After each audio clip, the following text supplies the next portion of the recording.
restons attachés à Doha et nous ferons tout ce qui est de notre mieux pour qu'on arrive à une solution.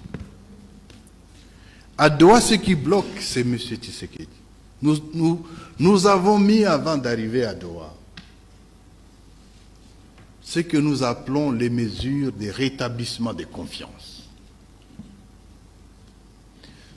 Qu'il doit exécuter, ce sont des préalables avant qu'on aborde le problème des fonds dans les négociations.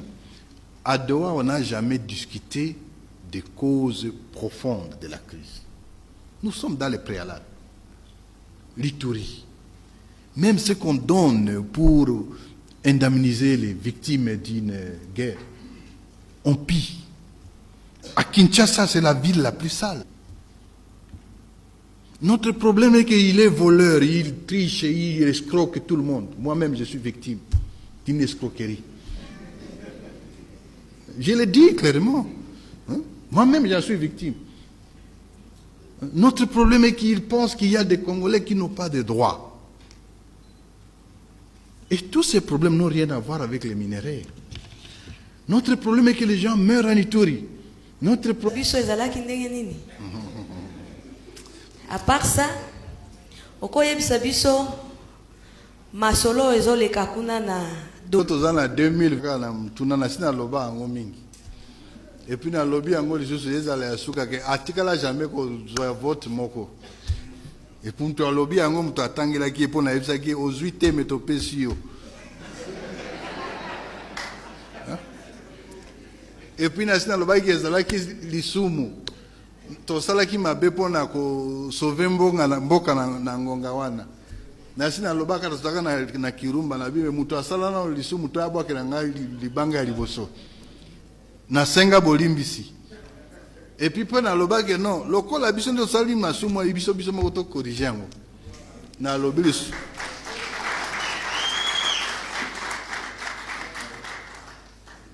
Ko corriger yango njela mi baleza la kite.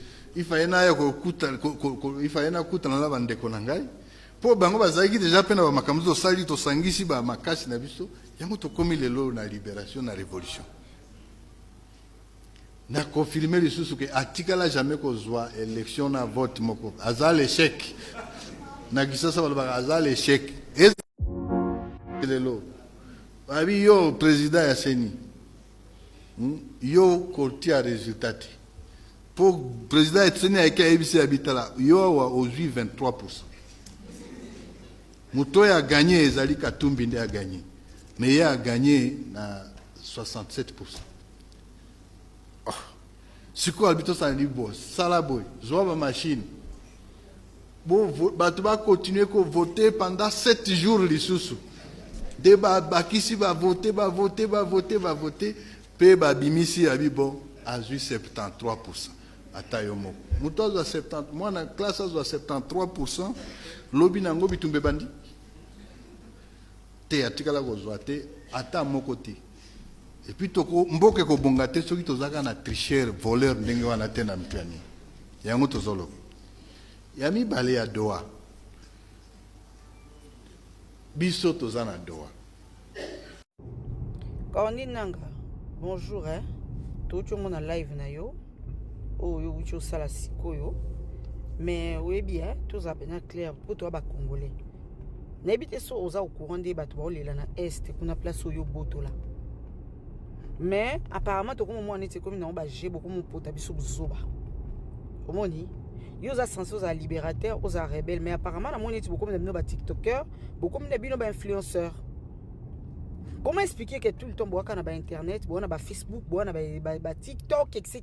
On ne comprend plus rien. Et ça, c'est rébellion modernisée. Pour tous ceux qui sont sous. Musée qui na rébellion à tout le baquet zaki série wana zaki mokili zaki na nsoki ndenge nini ya bino lelo nde mokili komi avancé etc. Mais ata bino moko to za batu te. Boza place moko oyo bato Goma bata Bukavu bazolela bambongo ekangami na ba banque situation mobulu misala te bino bo sensible za ba libérateur concentration na bino lingeza lani koyamba mbongo bobenga na Chilombo bobotola mboka po botia bato à l'aise ba récupérer bambongo na ba banque et tout Mais surtout qui se concentrer dans le bamboka bobunda bitumba kuna bosima minduki. Non non bino beaucoup na bino influenceur. Beaucoup de bino na internet tongo midi pourquoi ba bossa ba live mabe, bossa ba vidéo mabe, bokanga ba photo mabe, mais qu'est-ce qui se passe? Qu'est-ce qui se passe? Tout ça ba congolais, toi on a besoin ya mutu boko mobali moko azana ba kuyi oya ko ya a libérer biso mbala moko et non besoin ba influenceur mon boye, ya ba tout le monde besoin de distraire biso. Ou soit vous êtes des mèches avec Chilombo, ou soit vous nous tournez en bourrique. Parce qu'on ne comprend plus rien. Comment expliquer que Bino va soi-disant libérateur, Boye ko libérer Biso, mais vous êtes plus sur internet que sur terrain au Bino bo libérer Mboka. Dire on est perdu. Bah comme mitu na mais finalement datini ba libérer Biso. Datini ba roboto la boaka to encercler Ouvira. Ouvira encercler. OK, on a compris. Mais depuis combien de mois vous avez encerclé Ouvira? Oh qui sanga yelinge ko ya lelo lobby okuna mais qu'est-ce qui se passe? Bolo banabiso bino boza. Soit boza batmo boyo retourner biso en bourrique boye ka faire souffrir pauvre peuple à la place bino bozui. Ben il est temps maintenant c'est bino vérité parce que je comprends plus rien. Hein? On vous applaudit oui Cordé Nanga hier au libérer mais tu vas libérer quand? Poti lelo wakana est. Tu comme à Kinshasa mais mandat Félix c'est que si là ou soit boye on a bozunguluke biso tozo ko po eloko bo sala te ou soit dites la vérité boza na ozo faire partie ya bateau boza balkanisation ngo oza peut traître musu o biso peut-être de comprendre. Qu'est-ce qui se passe? Ou là on se concentre on sara ba live tongo midi pourquoi ya rosela biso ba vidéo ko kengela biso ba photo ko tira sur internet. Concentrez-vous à vous battre. Bobunda boboto lamboka parce que vous êtes censé être des libérateurs. Un libérateur se concentre. Et non, il vient faire des vidéos à tout moment et puis publier n'importe quoi. On en a marre, un moment, on en a marre. Hein? C'est quoi ça? On souffre, la conférence de presse à la merde. C'est quoi ça?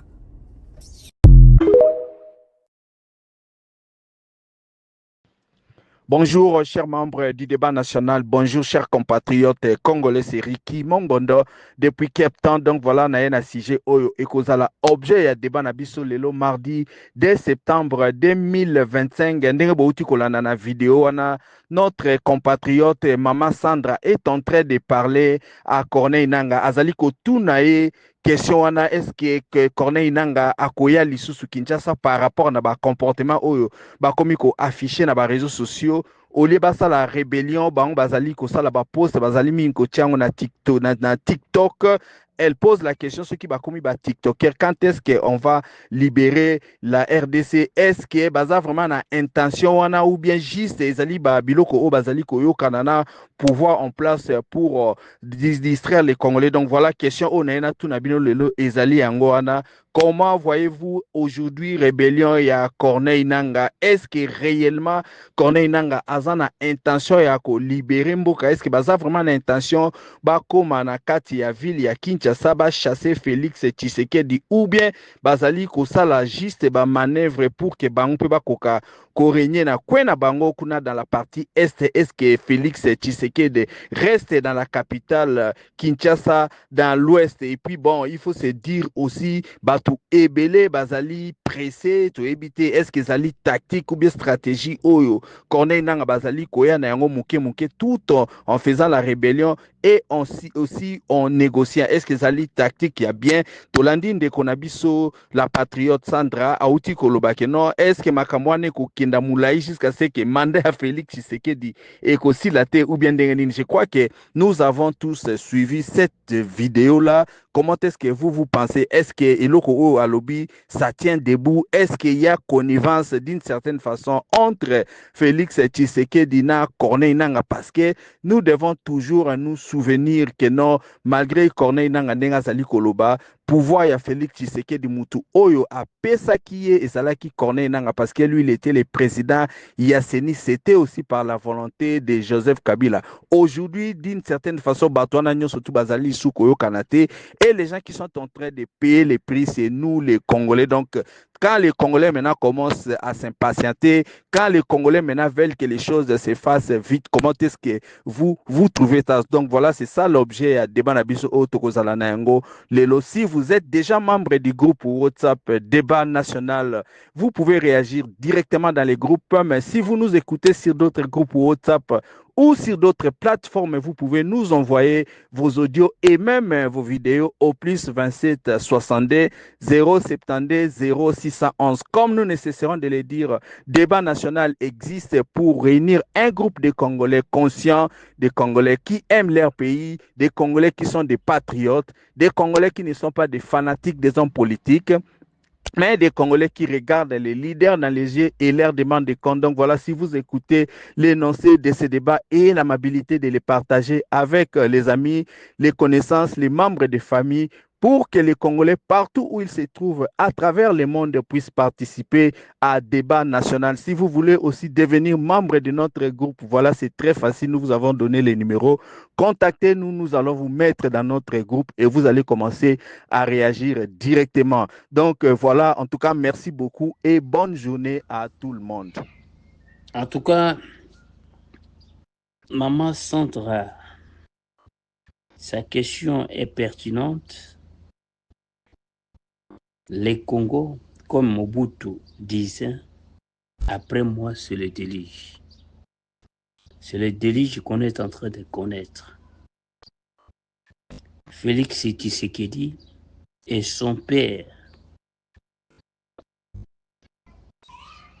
n'ont pas fait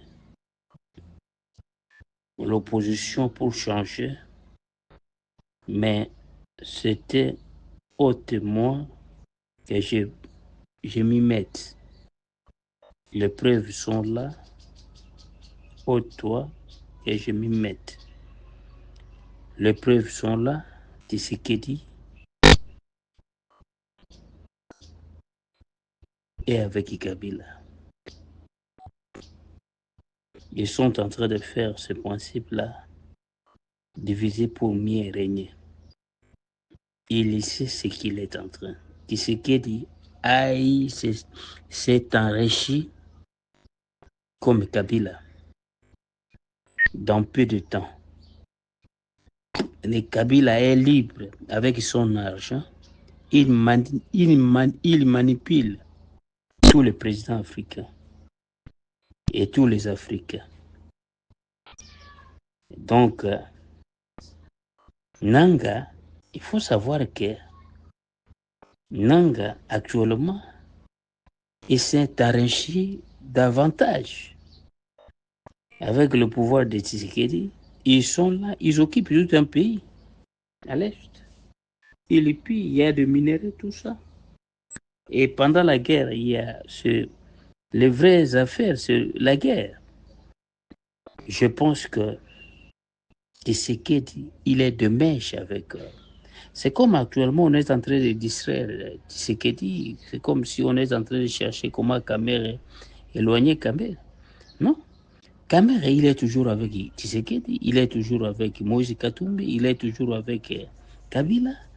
Ce sont les trois pions de Kagame, Kamere, Katumbi et Kabila. Et dans ces trois pions, ils ont leurs ramifications. Tshisekedi est là-dedans.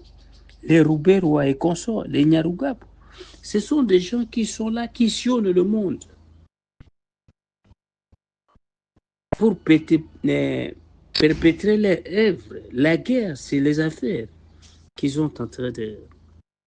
Donc, il ne faut pas s'attendre à Nanga, il ne faut pas s'attendre à Tshisekedi. Ils sont les oiseaux des mêmes plumages.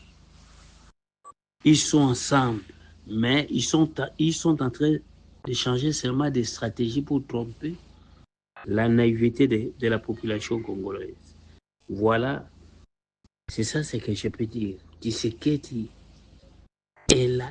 Prenons par exemple, Kabila était ici. Qu'est-ce que Tshisekedi a fait pour arrêter? Il savait que Kabila n'est pas congolais. Mais Kabila est sorti ici pour aller à Lumbashi. L'IDPS, on dit comment? Oh, Kabila Kim. Comment Kabila peut fuir et se retrouver à Lumbashi? Non. Il devrait. Tu sais qu'il a tout le pouvoir. pouvoir judiciaire, même pouvoir militaire. Il devrait arrêter Kabila. Kabila est sorti, il est parti. Maintenant, on est en train de distraire la population et se partage l'argent de l'État, la recherche de l'État. Bon. Donc, Nanga, mêmement, Nanga, sont des acolytes de Kabila. Kabila et le groupe Tutsi sont là. Les Rouberois viennent ici. Les Rouberois travaillent avec Denis Ignaket. Ils sont là. Donc, et on sait qu'au Congo, il n'y a pas l'ethnie Tutsi. Depuis 1885, il n'y a pas l'ethnie Banyamulenge. Il n'y a pas l'ethnie Tutsi. Mais c'est une création que les traîtres congolais sont en train de faire pour distraire la population. Voilà, Tshisekedi ne fera rien. Tshisekedi n'a pas étudié. Tshisekedi n'a pas un diplôme. Tshisekedi n'a pas une expérience professionnelle. Comment il peut maîtriser le pays? Tshisekedi subit. Il est en train de subir. C'est que Kabila est en train de commander. Voilà, c'est ça, c'est que je veux. Tshisekedi, il est avec Kabila. Dans son entourage, qui les entoure, ce sont des Tutsis. Les directeurs de cabinet de Tshisekedi, il n'est pas congolais. Ils sont ensemble. Regardez comment Tshisekedi il est avec les types là, le président du Sénat. Le président du Sénat, quand on le voit, c'est un Tutsi. Et Kamere Seke, c'est un Rwandais. Ce sont eux qui nous dirigent. Voilà, c'est ça. Donc, il ne faut pas s'attendre.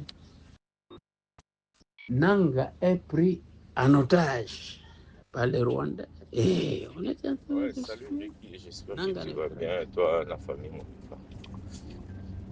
Nalandi,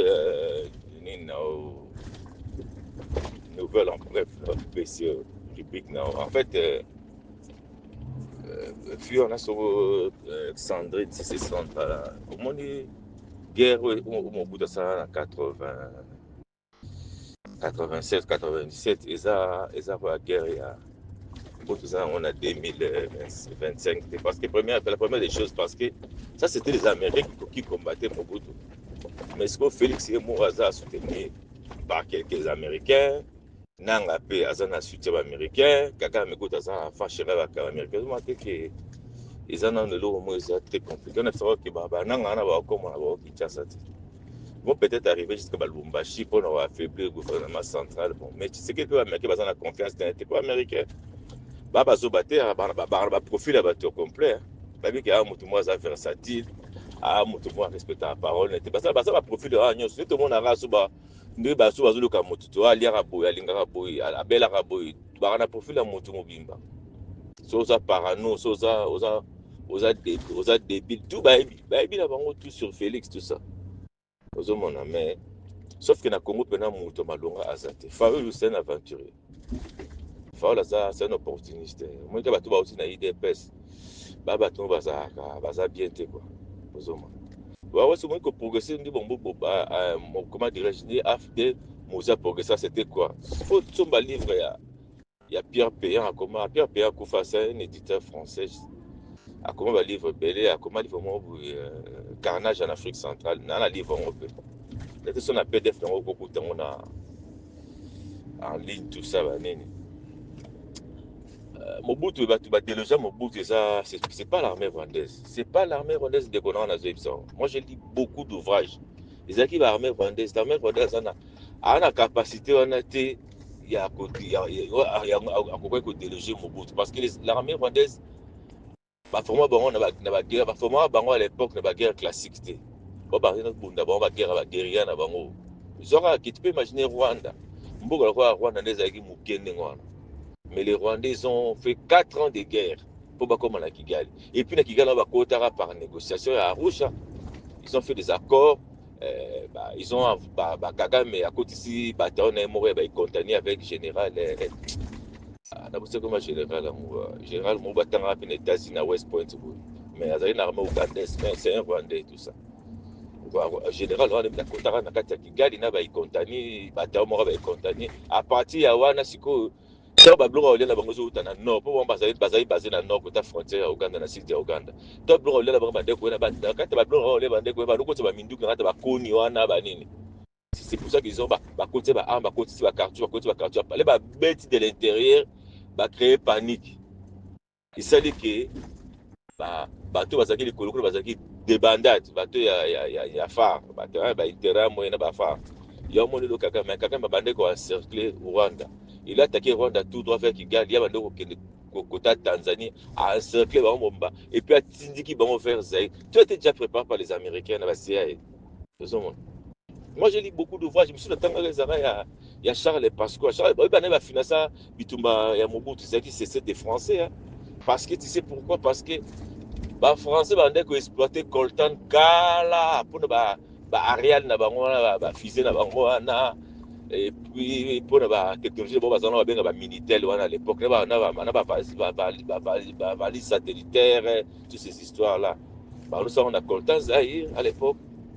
Si les Américains, ils ont vu déjà que dans 2000, comme on a besoin de téléphone, donc marcher dans eux, il fallait qu'on récupère les minéraux, les coltan, comment dirais-je, dans ma boucle français. C'est ça qu'ils ont créé toutes ces histoires-là. Dans tellement de belé. On va pointer les doigts sur les Rwandais. Mais les Rwandais sont pas simples exécutants, sont des exécutants. Rôle Mobutu a joué en Angola dans les années 80, 70, 80, 90, pour soutenir MFLA, UNITA. C'est pareil que Kagame fait maintenant.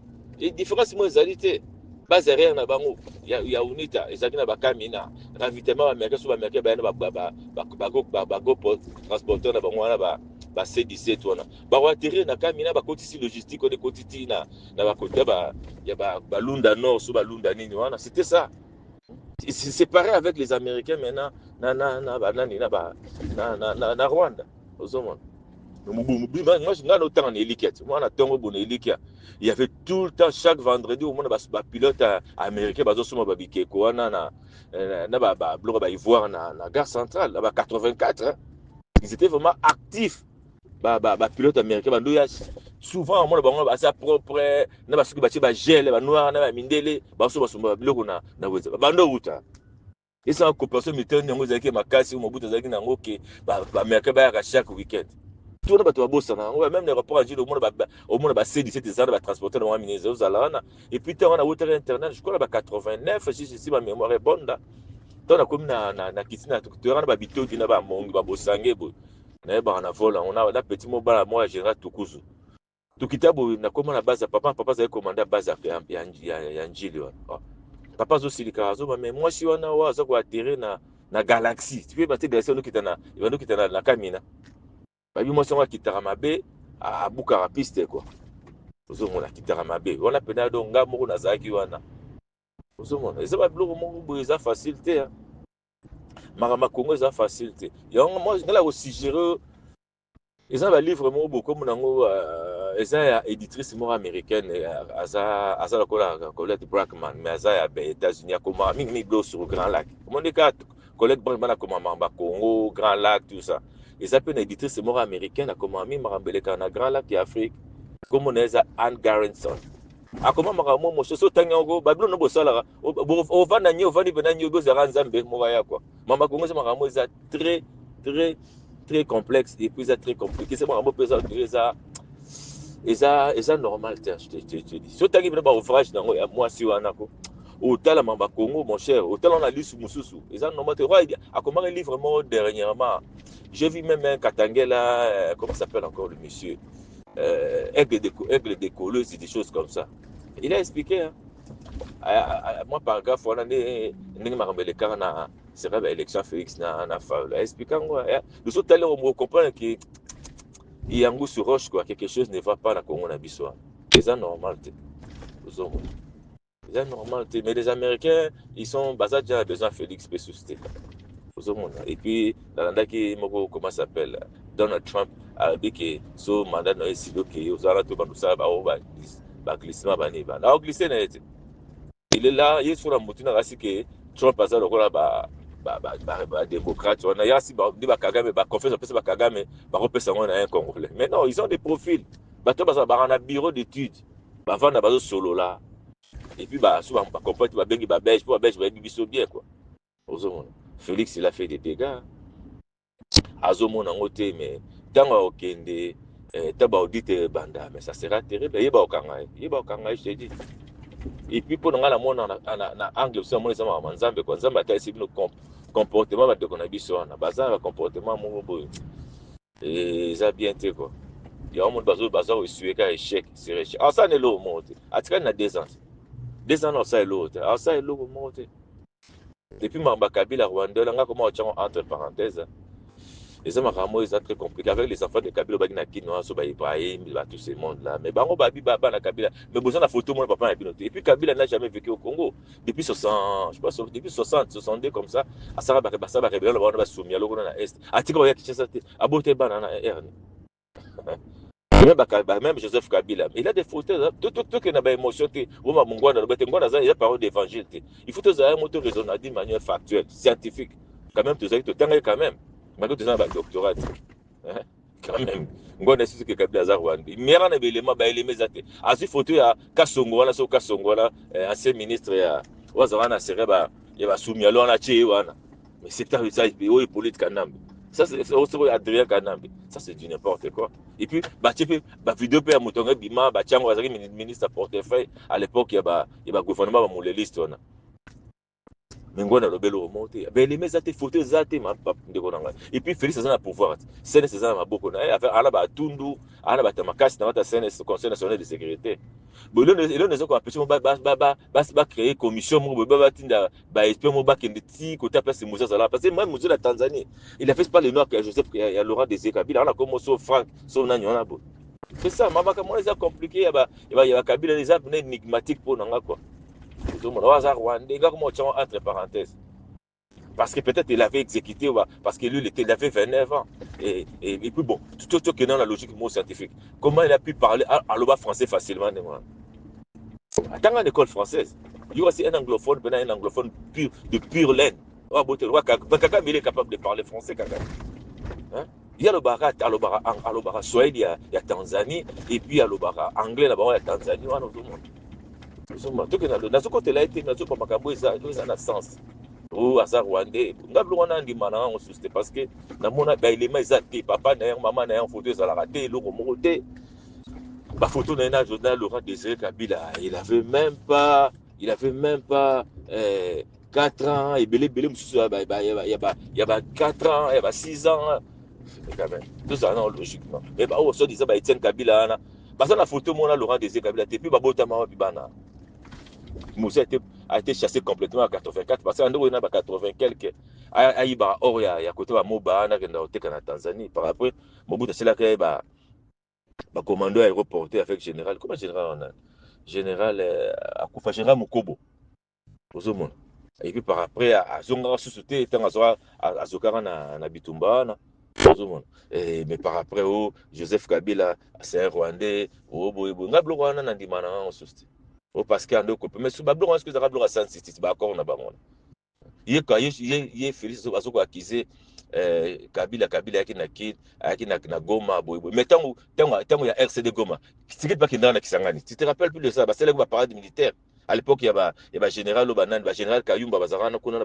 ba James Kazini avant même Bitumba Kisangani ba congolais baza ba tout monde na sur la chronographie série à Bitumba Kisangani parce que na aucun pays na divaguer un peu le sera Bitumba Kisangani mais c'est ça les maintenant mais ça banda rebellion na buta abanda rebellion na côté kuna Ituri ça banda rebellion na buta muta bunda Bitumba Kisangani ezali wamba dia wamba asalaka RCD na ya Kisangani ozomona yita sala guerre wana ya entre ba Ougandais na ba Rwanda ba bunda pour na la marché ya diamant na Kisangani c'était pas Jean-Pierre mais c'était wamba dia wamba bemba banda rebellion na buta na Ozaïre après beti aketi akoti ba Businga ba Équateur ti ba no progresser ba Gemena ba Kula ti ya okoma na ba mboko ni na ba Gbado kuna ba ni bemba bunda Bitumba Kisangani te va vérifier bemba bunda Kisangani te et puis na psara ngo mais occupant MST on est arrêt général Baramoto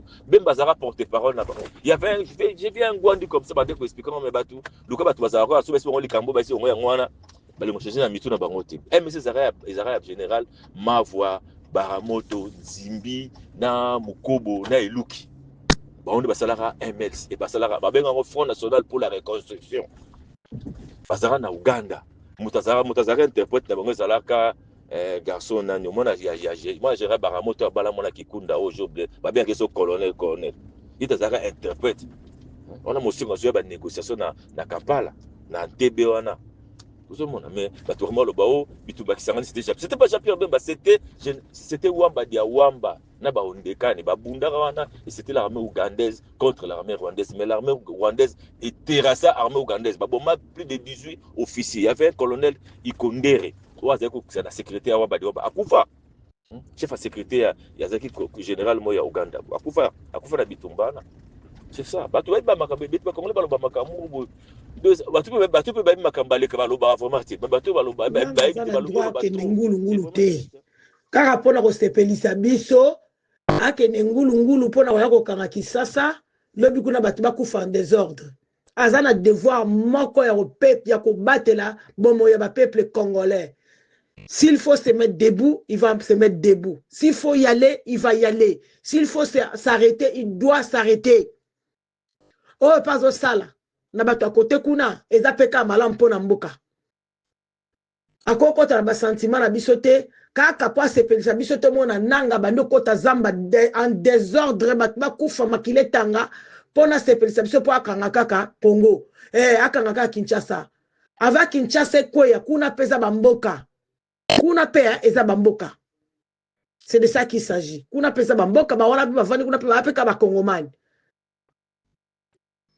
Nanga za muta désordre le quoi Félix te. C'est pour Félix, yeba yango ata ba bomi ba tunyo soto atikileka Kinshasa. Etikala nango. Il s'en fiche. Il s'en fiche de la vie des Congolais. Il s'en fiche de la vie des Congolais. Maintenant, on va se comporter le quoi Limbondote. Je suis désolé. Yebite makambo surtout la muto ne sala makambo ça que nango étape par étape. Faut que nango étape par étape et puis pour être à la réussite. Depuis abanda combat na ye. Ou bien depuis à Kota Zamba, nyoso sala que Simba parce que je la ngo temps. Et puis aza trop pour la Minduki. Azo sala ngo occasionnellement. Azo salango par obligation parce que Félix Mdazo me mabango au bout. Sinon nangaza pour na dialogue. Nangaza na besoin solo là. Pour na intérêt à mboka pena ba congolais. Hein? Bino bolingi bozo mundu ki comme le rôle à jouer. Makila ozo tanga boza ko s'en ficher nango. Et puis calendrier nanga mutako ye bango pazate, ezaka bango moko. C'est facile à rejoindre téléphone non sali vidéo. C'est facile. Mais oyo les kanakati kuna biso na bino na kati ya cuisine interne to yebite. Aza pe na besoin bi ma salité ma kasité na kati ya communauté internationale. Aza la devoir faire se protéger. À quoi ça sert ya kokima mbangu au koti en désordre autoroute à l'envers pour écraser au sala accident kili peut-être pour comité. Après bon le banina comme malanga.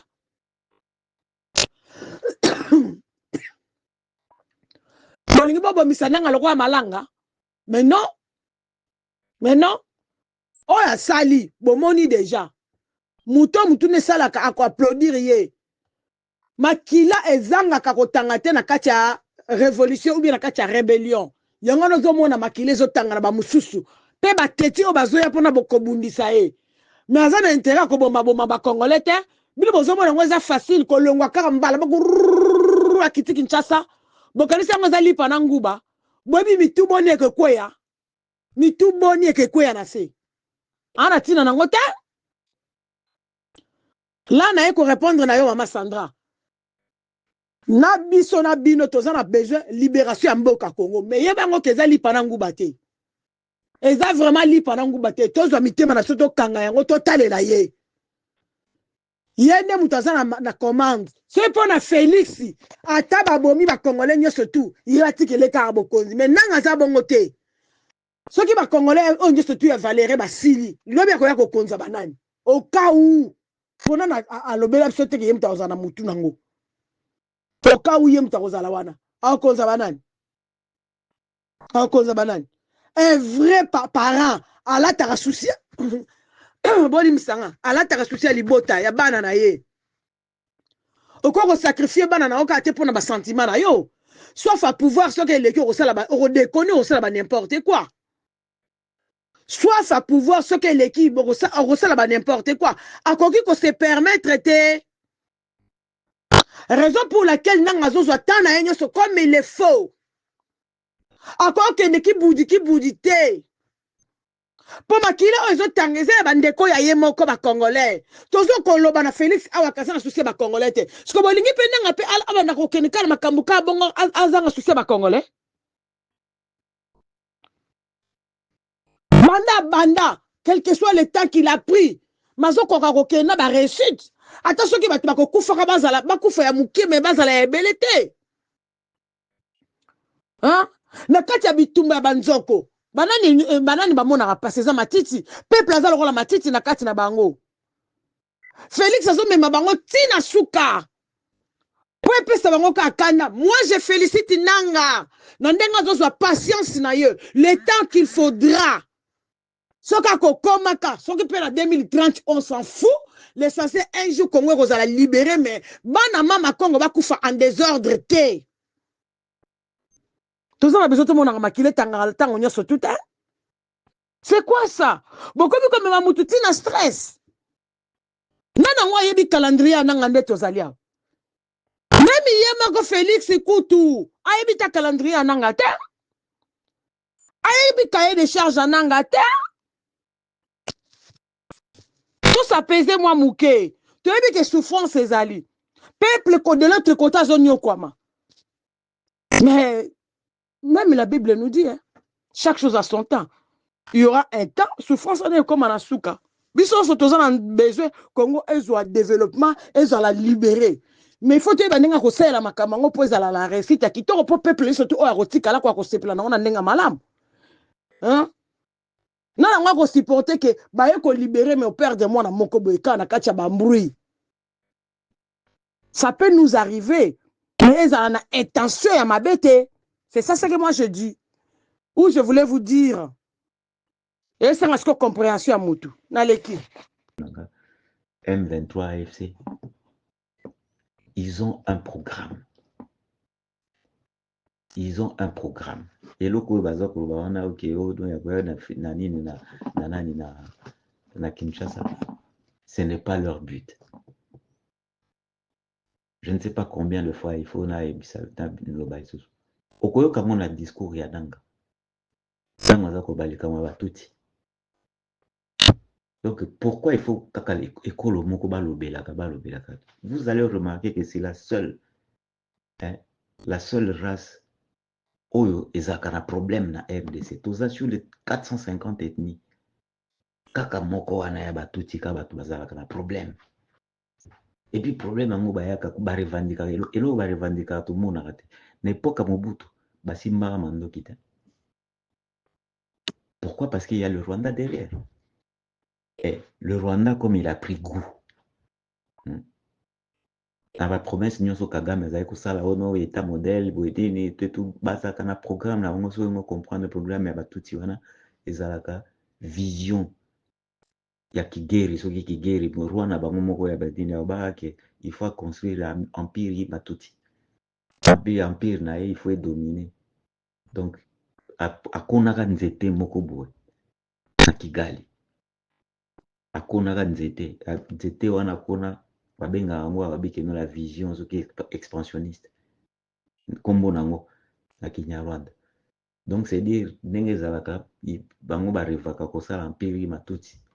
Donc banda na cointi coin, donc c'est dire d'un l'horizon à l'autre ndenge moi place ebimaka likolo ya mai ndenge ebimaka na place ekokende volala il faut ilala pe na mai. Donc il faut pas qu'on partir en agneau, donc est et ouest et côté océan. C'est ça leur vision. Et c'est une vision à long terme. Alors si j'utilise aujourd'hui les Nanga, Willy Ngoma, André Magie, alors utiliser bango, et ça le quoi dingue to beka mouchoir ou ya badini babeka jetable. Ce sont des mouchoirs jetables. Et ces gens-là, les Nanga, les Mari, Yebi, Yango et Loko Bazawa, Babi que non, tout ça, à moins qu'ils basent à peine, vrai, bololé. Ou bien Bazawa bololé, Babi que moi, bon, tout yebi, tout ça, nini, banani, serviette jetable. Ils sont là pour se faire une santé financière. C'est tout. Bazana, donc, de mon côté. Vous allez observer, parce que ce que vous avez au tirer conclusion, il faut suivre quelqu'un très longtemps. Il faut suivre très longtemps. Au tali kolobanae, discours, attends, ils ont ces mais prends le temps d'écouter cette personne. Ojo yoki nengaza koloba, au tali discours msusolo, nalanda Corneille nanga nenga loba na TV5, nalanda e na loba na RTBA, nalanda ba interview na misusu a sala. Il a un langage qui cache un autre. Au commun, on a une incohérence, surtout dans la TV5. Quand le temps viendra, je dirai ce deal. Nakoloba. Oui, un deal, il y a eu un deal, et tout. Parce que lui, France Kouzike, ça. So akuta ina poser la question. Akolinga ninite parce que akobimisa yo na poisse. Ce sont ces gens, ils sont là pour leur poche. Ne pensez pas que ce sont des libérateurs. Parce que ceux qui vont être libérateurs, les lois de biso nyonso to senga dialogue. To senga bike non, il faut tout ça la concertation nationale. Bango nyonso bananga banani. Comme ça toloba. Pourquoi bango baza ko boye? Bako ba ona doa, mais na doa wana na Kenya bakimakite. Na Nairobi. Parce que c'est un groupe rebelle. FM23, c'est un groupe rebelle, autant que VDP, Forek, Banane et tout, donc, groupe de Wazalendo. Ils ne sont pas différents. En quoi ils sont différents et M23? Parce que c'est composé, donc c'est composé, c'est un groupe composé par des nilotiques. Et la plupart, ce sont des Rwandais. Parce que j'ai des images, les vieilles images, il y a Makenga, Sultan et Makenga, quand on a eu une chance de place, nos parades militaires, il n'y avait pas plus de 500, même 100 personnes dans l'unité. Il y avait soldats, il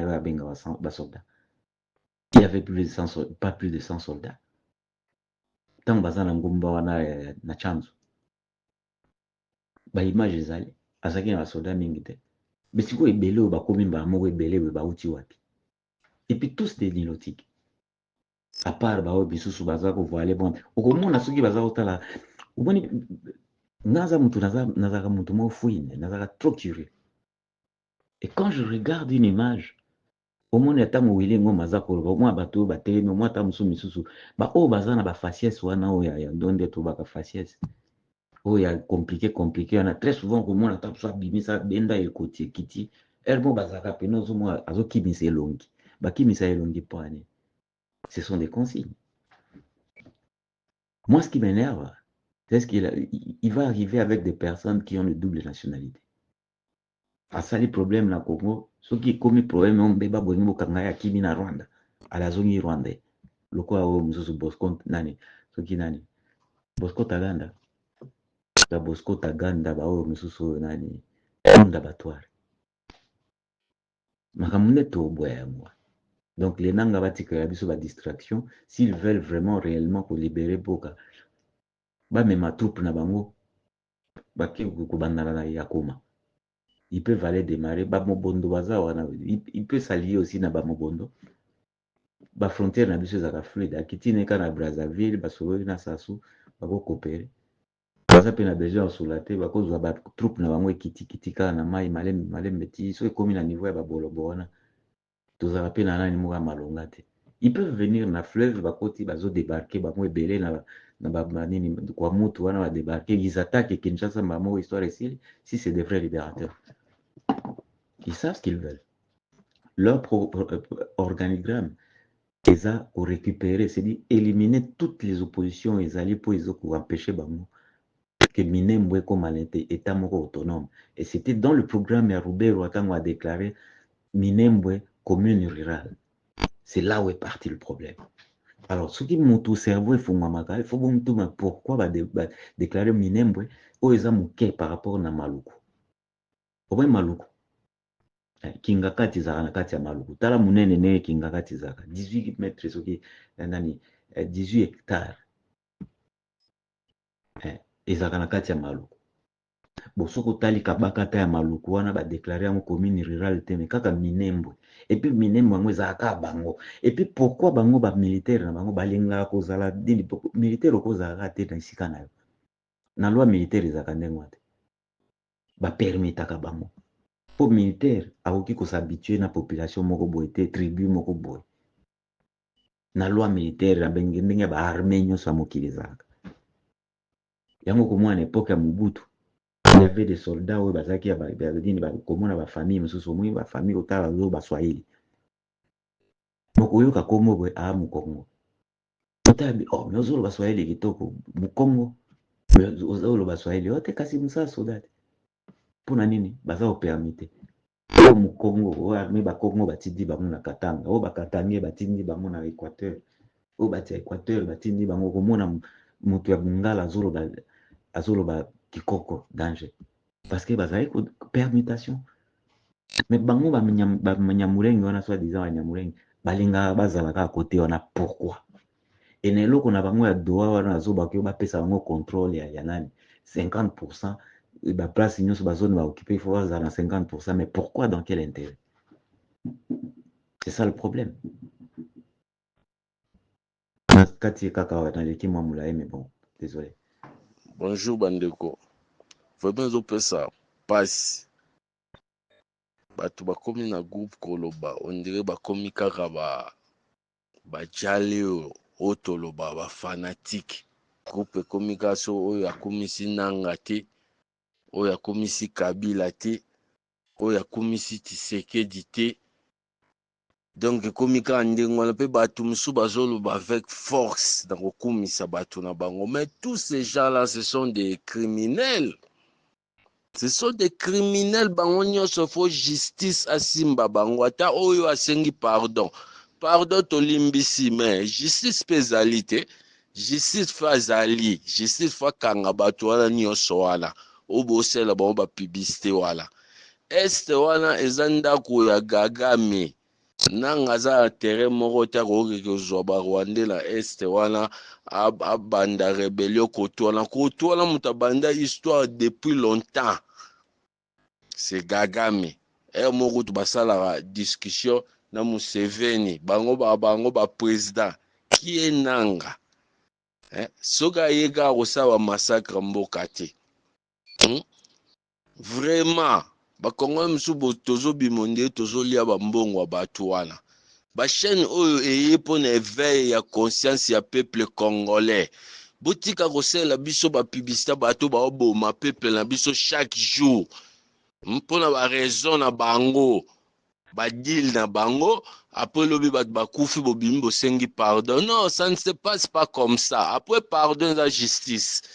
Après pardon, justice pour battre nyonso na faut ba kangama. Mutu aza malamu place na président lobby, aza président zatenga kutu lo samulanga zali nzambe atele misata nani Ibrahim Traoré na mboka na biso akangela biso bato wana nyonso bananga, ba Kabila, ba Tshisekedi, bango nyonso wana ba criminel botika ko distraire peuple na ba kombo ya okumisa bato wana pe avec force na kati ya fond boy bondimisaka bato ba makamu susu to mona ndebo ku ba entrer na bango ba bomela biso bato bino bembo ya po histoire e bandi lelo te to za suna muta okosa na histoire a STT to tika ba aventure Kabila le père pa yaki karaboye ayaki Kagame nanga kutu azaki soki nani wana azaki te wana mabele Kagame abundela yango do ba Rwanda nde ba diriger bato wana so ba koto wana bazo sala sous ordre sous commandement direct ya ye moko ata so ata denga cheo Tshisekedi nyonso bango nyonso so baza ensemble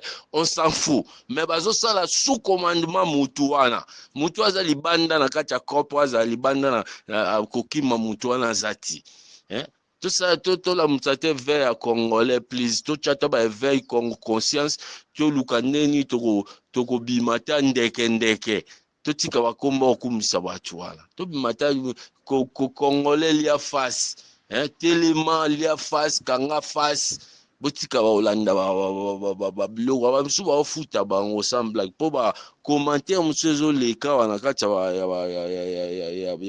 ya boacho ba msu ba omona na ke ba olia ube ba oluka ba bando tindela ba ombongo po suka ka ndengo wana toyebi na biswango mais souci kaka. Bonjour à tous. Je tiens à féliciter la dame ici.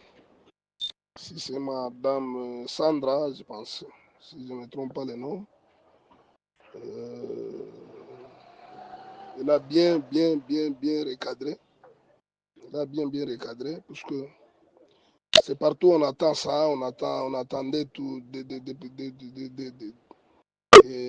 très longtemps, et en espérant que le M23 viendra plus vite nous libérer. Parce qu'on en a marre avec ce gouvernement de malfrats, de bandits, de gangsters. Voilà. Elle a bien dit. Merci beaucoup. Courage, madame. Les débats, bonsoir. Monsieur l'administrateur, bonsoir. Compatriotes congolais, bonsoir. Ici, c'est madame Esther depuis Cape Town. Bon, nous avons participé à débat à l'élo. Bon, jusque-là, nous n'avons qui va commentaire ya batouté parce que je peux voir que le débat était chaud. Dans la débat voice ya batouté, j'ai commencé d'abord par Nadina Pesana nous point de vue nangai avant que nabanda koyoka batu nsusu et si possible je pourrais ramener réplique. Mais en fait pour ne pas biaiser mes pensées, na le banon c'est que je pense de Makambwananga. Je crois que c'est pas la première fois, ce sera même pas étonnant batebele basiba yokanga na oloba Makambwananga na ba Makamba Kabila na Makambo ya Tshisekedi. Ce que nous ne comprenons pas au Congo, le Congo est victime d'un complot. Nous sommes pris en otage. Le seul moyen bisoto bimala makambo c'est quand le peuple est côté les ma et bengani batu. Le salut ne viendra pas des politiciens que nous connaissons des noms et des visages parce que ce sont des gens corrompus. Nanga a été fabriqué quand solo na fabriqué Kabila o boye na boye na ya ko sala soki ndenge nini Nanga peut aki ko kaka lisolo n'est pas batona Nanga n'a jamais été pasteur, il a été fabriqué après ba comme c'est soi-disant pasteur, soi-disant ndenge nini après soi-disant batie na seni. On a entendu tout ce qu'on a fait pour qu'on puisse fabriquer Nanga comme un Nanga. Quand il est arrivé dans Séni, il était déjà arrivé corrompu. Pourquoi? Parce que Azaki, quand il y a manipulation quelconque, il a porté l'habit qui n'était pas le sien. Et quand il est arrivé dans un moment crucial, il y a destin à Congo. Nanga n'a pas pu mettre le Congo en avant. Nanga a été payé. Pourquoi? Parce que vous savez que quand vous êtes en train de faire quelque chose qui est illégal, on doit vous payer pour ça. C'est ce qu'on appelle la corruption. Nanga avait été corrompu par Kabila pour qu'il à côté dans la situation Oizaki dans une affaire mafieuse contre le Congo. Dans le moment où Ayaki a proclamé que Tshisekedi était vainqueur d'une élection que Tshisekedi n'avait pas gagné. Donc, il était un homme corrompu en train de donner des résultats, informations, corrompu au peuple congolais dans les buts, comme ça le peuple congolais, et peuple congolais dans plus de problèmes d'esclavagisme qu'il était déjà. Si Nanga se dit qu'il est quelqu'un qui a étudié, Assani Makambo Bele, c'est une personne qui voulait mettre son intelligence au service de la nation.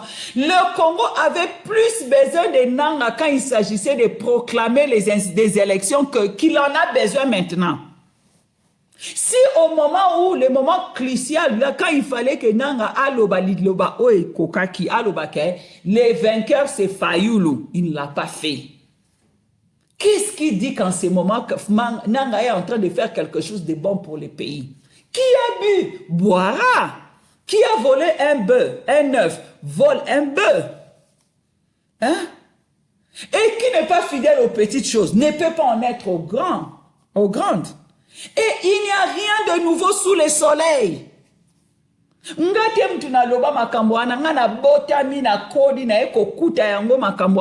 n'ai que peu d'années sur terre. Ils ont vécu longtemps sur cette terre par rapport à Ngaï. Ils ont joint un mouvement où il y a dénoncé politiciens, tout président, tous les pouvoirs en place avant moi. Ils ont toute la connaissance. Ils ont plus de connaissances pour comprendre qu'une personne comme Nanga ne peut pas être la solution de problème de Congo. Pourquoi? Parce qu'il est déjà corrompu. Dans le moment où il avait step in, dans la direction Makamba Congo, il avait step in comme une personne corrompue. Il a été fabriqué lui-même. Ils sont venus dire comment ça va fabriquer. Donc, c'est un produit de la corruption. Et il a été engagé pour venir propulser la corruption. Et l'OCOPE à Sali, il a aussi été fidèle quand il s'agissait de exécuter corruption contre le Congo. Et c'était cette personne-là que nous attendons les saluts. Posons-nous la question. Batunyo soto ngetito loba na kaka. Et na suka na ona oyo ka batebe na oki batebe ba no loba loba bon peut-être na oki on a groupe protéine ebite na oki na ba groupe nsunde bat ba loba nanga loba ki asenga ki pardon assez mais nous ne sommes pas ndeto loba boy obi na ba tu place ba okansa makamba l'état te l'état ça la makamba ba sentiment te makamba famille. L'état marche avec la justice, le droit.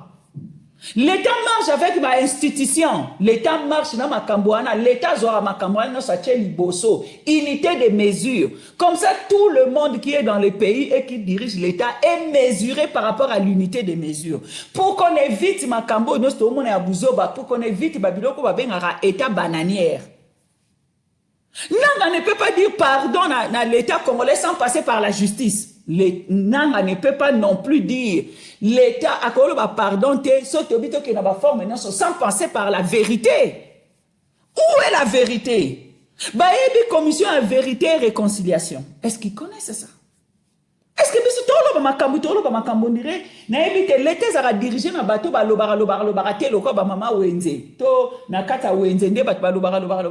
c'est pas dire donc l'État a makamba mibeko nzambe kuto tolo babatu ba olobake asengi pardon nzamba sa limisi nzambe ana pas za muta mibeko soko sala ki mutu mabe ngai so nazabwe na boma mutu na boma ki mobali ya ndeko nanga na boma ka mwana ya ndeko nanga to mwana ya voisin to nino na ko kendete na kesenga pardon na kekuna na église na lobi ke na boma ka mwana mutu moko boy to banda ko vanda ne teba to ne mutu na kombone nani mwana no boma ka kombone nani azalaka kende kuna kesinga pardon pozo aki penza mbeli ochaki oboma kesinga pardon kende kuna koyebisa batu wana ke ngai mutu na bomaka mwana bino soki ornela obotika kuna na simanga na bomaka e oyebisi nde kolonga mutu na bomaka mwana wa mobali alinga azwa diplôme d'état mwana mwaso balinga babala yenga na bomaka epona zaina kanda après ba moko ke pardon o nzamba obimisa na lola e banda parti ya moment oyo ke koyebisa mutu wana ke omoni mwana azaka kobala mukwaza obala ngam na bomaka ngam na cheke poison na biloko ngam na chaka embe ngam na tinda babandi babete masasi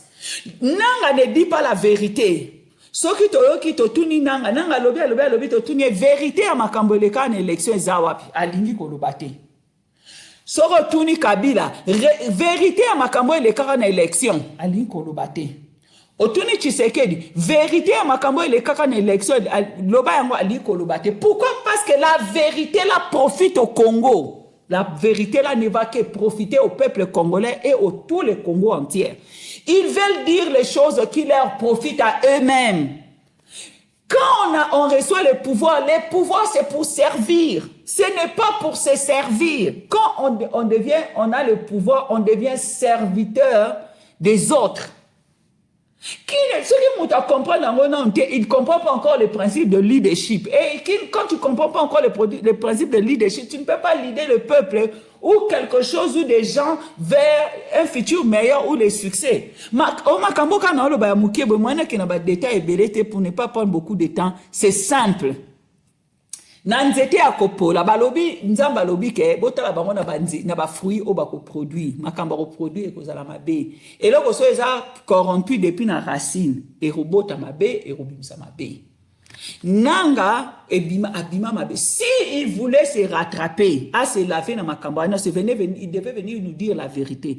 Il ne devait pas non plus s'associer na makambo ezali ya mabe makambo tango ya olinga ya kosala eza déjà na mauvaise association to suki wapi na bemba pa yaka na mouvement de libération aka peut libérer Congo, mais parce que ses intentions étaient égoïstes et personnelles. Où en sommes-nous avec lui?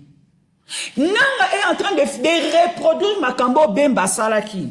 Il est parti chercher une armée étrangère venir faire la rébellion. Mais quand on lui pose la question de Makambo et Tali, Makambo est bénéficié d'un peuple congolais, na poche na été, na CV na été, Aline Kolobate. Donc il est venu encore pour que Kokota na système où ils ont bénéficié encore na Yemoko. Il est prêt à sacrifier le Congo à tout moment où le gros gâteau est mis sur sa table.